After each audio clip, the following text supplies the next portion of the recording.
노동당 창건 71년을 계기로 도발을 감행할 것으로 예상됐던 북한이 보란 듯이 조용한 행보를 보였습니다.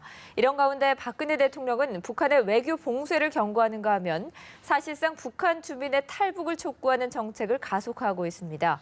동북아 평화협력연구원 전현준 원장, 국가안보전략연구원의 이수석 통일전략연구실장과 함께 자세한 얘기 나눠보겠습니다. 어서 오세요. 네, 안녕하세요. 안녕하십니까? 네. 10월 10일이 북한의 당창건 기념일이었습니다. 이날을 맞아서 북한이 도발할 가능성이 상당히 높다라는 분석들이 많았는데 예상이 좀 빗나간 것 같습니다. 도발 카드를 유예한 것, 어떤 이유가 있다고 보십니까? 예, 몇 가지 이유가 있을 것 같습니다. 첫째는 이제 앞서도 우리 연합뉴스 기자가 보도를 했습니다만은 전략적인 고려랄까요? 그런 것들이 있었던 것 아닌가 생각이 됩니다. 그러니까 지금 5차 핵실험에 대한 유엔 안보리 제재가 논의되고 있고 어떤 핵도든지 제재가 나오지 않겠습니까? 거기에 대해서 대응해서 뭐 6차 핵실험을 한다든가 아니면 장거리 미사일을 발사하는 그런 데 대응 카드로 남겨뒀을 가능성이 있다고 생각이 됩니다. 그다음에 두 번째로는 이제 김정은의 신변안전 문제하고 관련이 있지 않을까 생각이 되거든요. 그러니까 북한이 지금 반응한 걸 보면 지난 10월 6일, 7일 이틀간에 걸쳐서 B-1B 폭격기가 한반도 상공에 날라와서 폭격 연습을 하고 갔다. 근데 그것은 우리 언론에 일체 보도되지 않은 내용인데 북한이 그 주장을 했거든요. 네. 물론 우리 정부나 군 당국에서는 그거에 대해서 일체 이제 반응을 하지 않고 있습니다만은 그러니까 한미 합동 지금 아까 해상 훈련이 지금 이루어지고 있고 이제 그런 상황 속에서 혹시 이 김정은을 조준 타격을 하지 않느냐, 또 참수 작전을 하지 않느냐. 그래서 김정은의 동선을 드러내지 않기 위해서 이번에 어떤 그 김정은이 참가하는 현지 지도하는 그런 어떤 그 축포는 쏘지 않은 것이 아닌가 그렇게 해석할 수가 있을 것 같고요. 그다음에 이제 이건 또 물론 이제 신변 안전과 관련된 또 김정은 개인과 관련된 일이기도 합니다만은 혹시나 이런 그 축포를 쏘는 데 있어서 김정은이가 현지 지도를 할 수 없는 상황에 지금 처해 있는 거 아닌가. 그러니까 그것은 이제 뭐 와병 중이라든가 이런 것이 아니겠는가 생각이 들어요. 그러니까 2014년이죠. 9월 3일부터 이제 10월 14일까지 약 40일간 나타나지 않은 적이 있습니다. 그건 이제 김정은이가 아파서 약간 넘어져서 상처를 입어서 지금 나타나지 않은 걸로 그렇게 지금 돼 있는데 혹시나 지금 130kg 이상의 지금 몸무게를 갖고 있지 않습니까? 김정은이. 그래서 관련돼서 여러 가지 지금 병이 있는 걸로 알려져 있고 특히 통풍이라든가 이런 병을 앓는 걸로 그렇게 돼 있거든요. 그래서 혹시나 현지 지도를 하지 못하는 그런 상황에 처해 있기 때문에 전혀 지금 움직이지 않고 있거든요. 그러니까 무슨 금수산 그 태양궁전 참배도 하지 않은 그런 상황이고 그냥 당창건 기념일인데도 불구하고 꽃바구니만 보내는 이런 상황에 처해 있기 때문에 혹시 신변에 조금 그 어떤 변화랄까 그런 것이 있지 않을까 여러 가지 해석을 할 수 있겠습니다만은 어떻든 좀 두고 봐야 될 것 같습니다. 네, 도발을 하지 않은 다양한 이유를 분석해 주셨는데 결국은 전략적 고려가 좀 있었다 이렇게 볼 수가 있을 것 같은데 이 박사님은 어떻게 풀이하고 계십니까? 네, 북한의 도발 카드는 여전히 유효합니다. 진행 중이라고 볼 수 있고 다만 그 시점과 방법을 지금 모색하고 있지 않나 생각됩니다.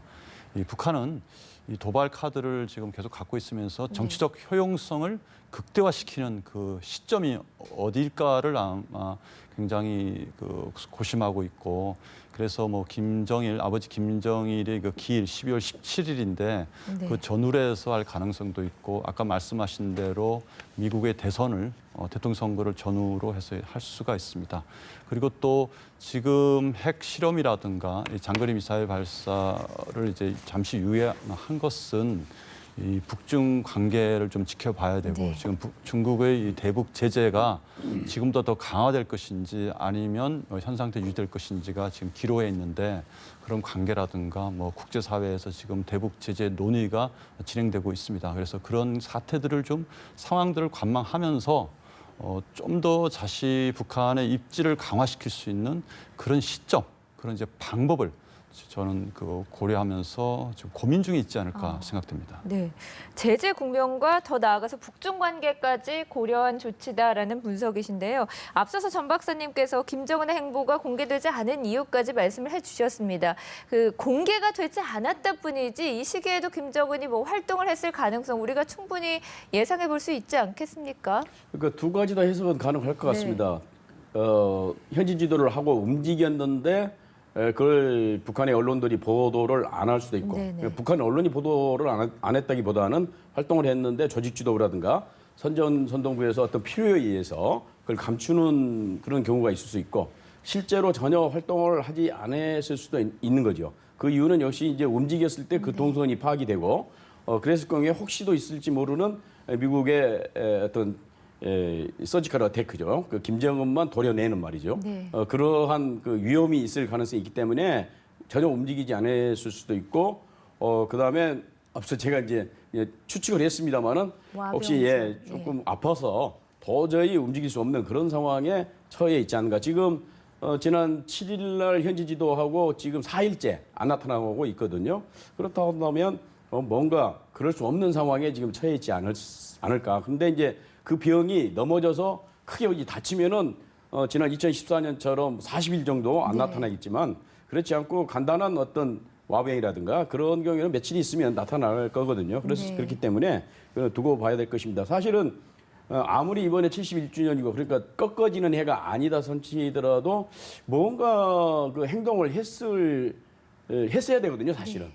그러니까 장거리라든가 핵실험은 아니더라도 단거리라든가 그런 정도는 쏠 수가 있거든요. 근데 그런 행동까지 하지 않았다고 하는 것은 뭔가 조금 이상합니다.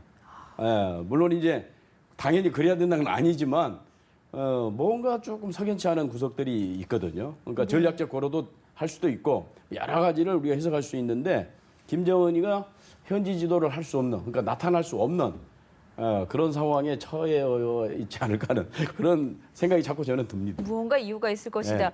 공개가 되지 않으니까 아직까지는 저희가 추측만 해볼 수 있는 상황인 것 같은데 수해 지역인 함경북도도 찾지 않은 것으로 보입니다. 그런데 이유가 또 여러 가지가 나오는데 급류에 유실된 탄약이나 무기 등을 모두 수거하지 못해서 테러 가능성이 점쳐지기 때문이다. 이런 분석도 있습니다. 일리가 있다고 보십니까? 뭐 그 가능성도 충분히 있죠. 그쪽 지역의 군부대가 이제 침수되면서 이 유실된 그 탄약고가 이제 폭발할 수도 있고 또 이런 무기들을 입수한 이 북한 주민들이 불만이 많지 않습니까? 경제난으로 인해서 대북 제재로 인한 경제난, 또 주민 생활을 제대로 돌보지 않고 핵실험이라든가 도발만 일삼는 정권에 대한 불만들이 많을 겁니다. 그래서 이런 불만 있는 주민들이 혹시나 무기들을 이제 구입해서 김정은에 대한 테러를 가해할 수 있다는 그런 우려가 있습니다. 또 한편으로는 이 수해 지역인데 수해 지역으로 가기 위해서는 교통 정비가 잘 돼 있어야 됩니다. 도로가 유실됐기 때문에 도로도 새로 깔아야 되고 또 뭐 물자라든가 사람들이 그 원활하게 돌아다닐 수가 있어야 되는데 김정은만 혼자 가는 것이 아닙니다. 그 수행원들부터 시작해갖고 수백 명이 같이 가야 됩니다. 그렇기 때문에 사회 그 인프라 시설이라는 게 제대로 안 돼 있고 갔다가 김정은이 돌아오지 못하는 뭐 그런 상황도 발생할 수 있고 또 수해 주민들을 만나려면 그 김정은이 만나는 사람들 그 행사를 1호 행사라고 하는데 1호 행사를 하기 위해서는 많은 준비가 있어야 됩니다. 미리 사전에 그 면담하는 사람들의 사상 검증도 해야 되고 또 위생 검열도 해야 되고 많은 걸 해야 되는데 그 수해 지역에 있는 그 주민들에게 지금 고통받고 있는데 이런 1호 행사를 위해서 동원해야 되고 뭐 검증도 해야 되는 것이 과연 가능한 것인가. 오히려 김정은 지도부 입장에서는 가지 않는 것이 훨씬 더 실익이 있다고 판단했을 것입니다. 결국은 뭐 주민들을 위해서라기보다는 김정은을 위한 여러 가지 상황이 고려됐다. 이렇게 판단해 볼 수밖에 없을 것 같습니다. 전 박사님, 이런 가운데 박근혜 대통령이 국무회의에서 북한이 핵 개발을 멈추지 않는다면 최소한의 외교적 관계도 어려워질 것이다. 이런 경고를 했습니다. 북한의 외교 봉쇄를 경고한 게 이번이 처음이라고 하던데요. 어떤 의미가 있는 겁니까?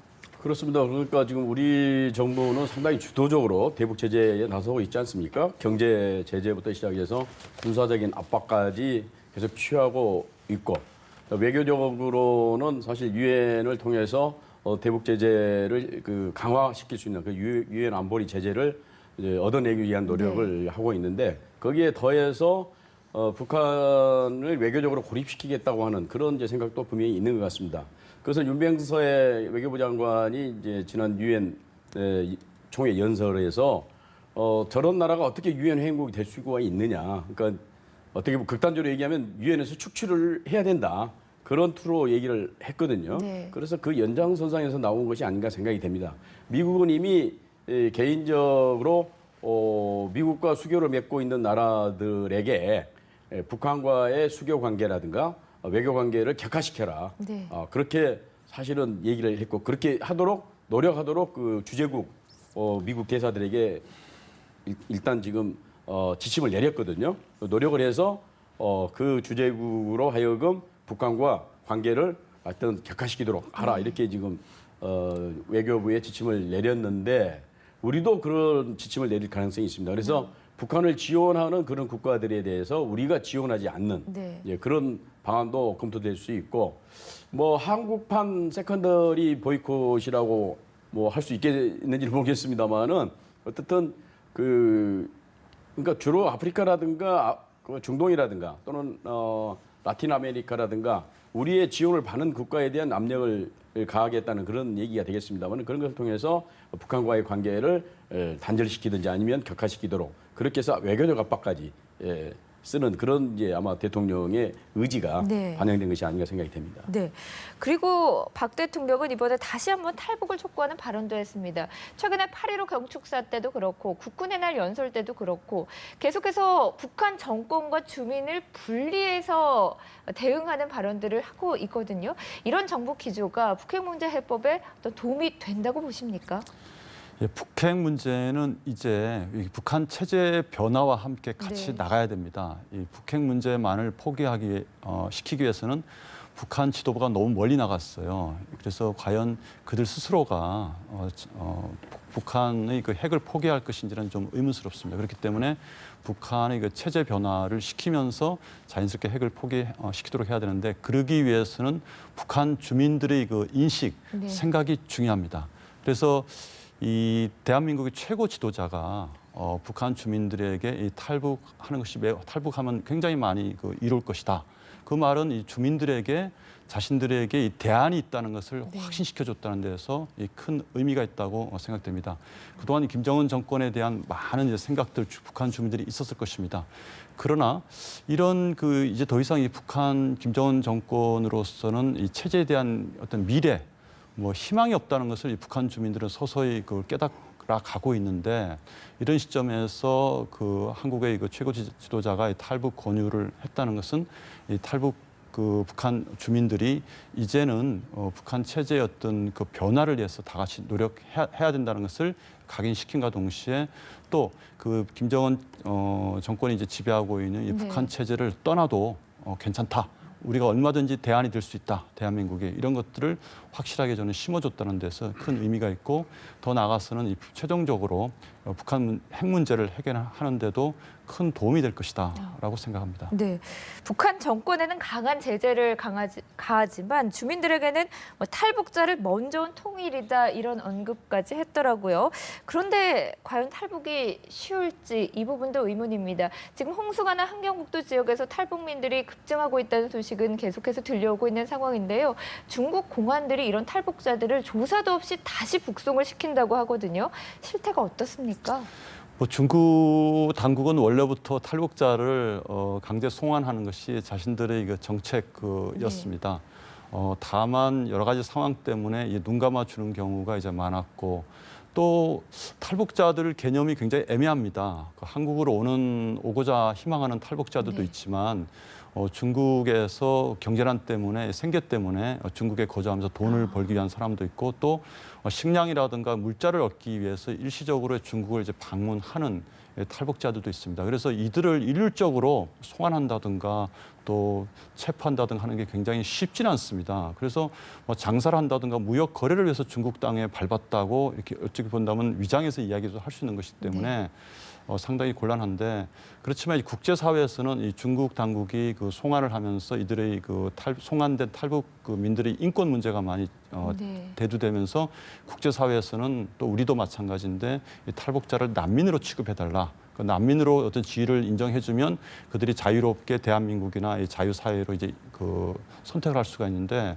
북한은 그렇게 보지 않고 불법 월경자, 이 탈북자로 이제 보기 때문에 가혹한 또 강경한 이제 조치를 취하고 있습니다. 현재 여러 가지 그 국제사회 대북 제재, 유엔 제재로 인해서 중국은 이 탈북자 정책에 대해서 강경한 입장을 띠고 있습니다. 그래서 지금은 넘어오는 사람들을 뭐 크게 조사하지 않고 그 통행증이라든가 네. 무역 거래 이런 게 없으면 바로 이제 그 북한으로 송환하는 정책을 취하고 있는데 일시적인 것이라고 저는 생각됩니다. 조금 시일이 가면 요 상황만 좀 풀리면 역시 중국은 물자를 구하러 온다든가 무역 네. 거래를 하러 온다든가 이런 그 탈북자 그 북한을 떠나는 그 북한 주민들의 성격이 애매하기 때문에 과거의 정책으로 다시 돌아갈 확률도 매우 높습니다. 네, 탈북민 문제는 중국에서 어떤 반응을 보이는지 이런 부분도 상당히 중요할 것 같습니다.